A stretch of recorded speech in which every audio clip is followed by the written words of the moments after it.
Good morning again. Scott here, known as Cantaloupe to some online, and I'm bringing another video to you on a subject that's interesting to me. It might be of interest to you or someone you know, and I want to go over some introductory chemistry terms.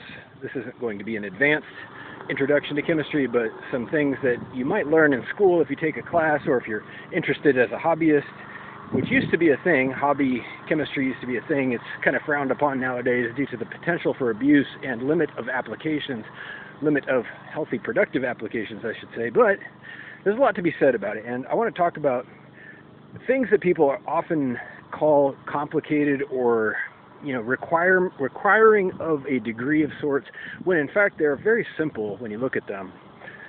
Consider the idea that all of our chemicals, that is to say elements and compounds, are made up of some very basic building blocks, and we call these subatomic particles. You have atoms at the basic building block level. I'm sure you've heard of atoms. You have molecules when you stick atoms together, and you have elements which form when you have atoms all of the same configuration. Now, the subatomic particles are basically electrons, protons, and neutrons. Pretty simple, right? There's three different components to an atom: protons, neutrons, and electrons, within which you have quantum subparticles. But I'm not going to get into that in this video, but consider that you have protons, neutrons, and electrons. I recently made a video about electricity, and it's a common misconception that electrons are actually particles. It's more of a concept idea that helps people understand what's happening at that level rather than an accurate description of what's happening.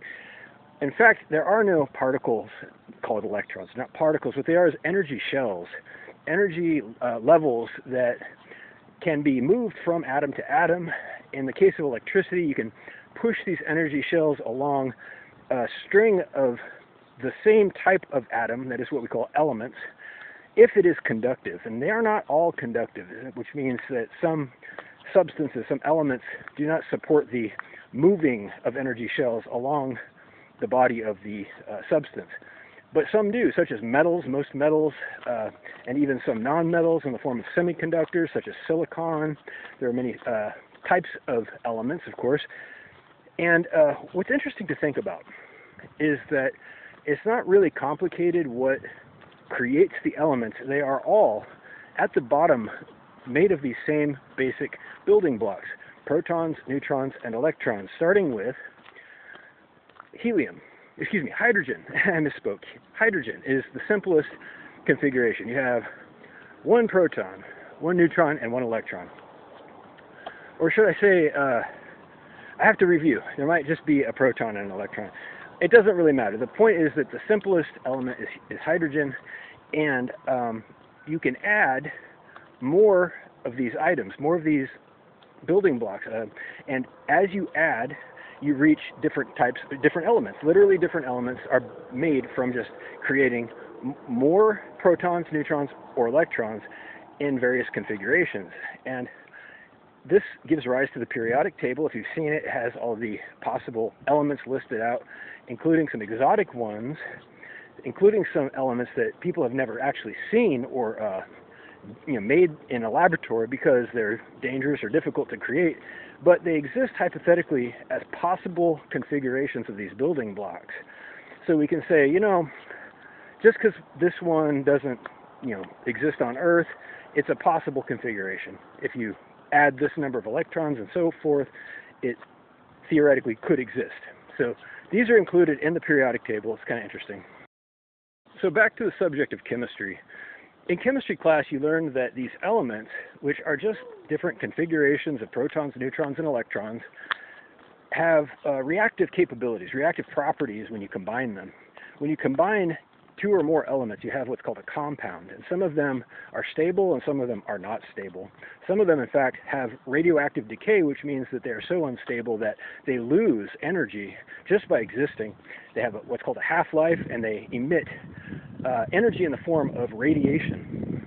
We call these radioactive elements such as uranium, plutonium. There's a whole section of the periodic table of unstable elements, and they all have that same property where they cannot exist in a stable fashion. So anyway, chemistry is the combining and decombining of compounds and elements in a way that gives rise to different elements and compounds. That's all it is, really. When you combine certain things, obviously you have a reaction, potentially, or in the case of neutral elements, you have what are called inert gases and inert compounds or elements. They do not react with other things, and there are some very famously inert compounds, such as neon gas, I believe, is inert. It doesn't react with anything, and there's other ones. And then there's other ones that are highly reactive, especially when you combine certain compounds to get some very exotic and specific things, such as trinitrotoluene is TNT. Perhaps you've heard of TNT, the basic component of classic dynamite. Not suggesting people make this stuff, but I do think it's funny. All of the surviving chemistry instructors or professors have survived creating some derivative of nitroglycerin. It seems like, and maybe not all of them, but it's funny to think about that the ones you don't see are the ones who were not successful in making their nitroglycerin and containing it in a healthy, stable way. But it seems like a lot of them have experience with dabbling with organic chemistry and explosives at some point.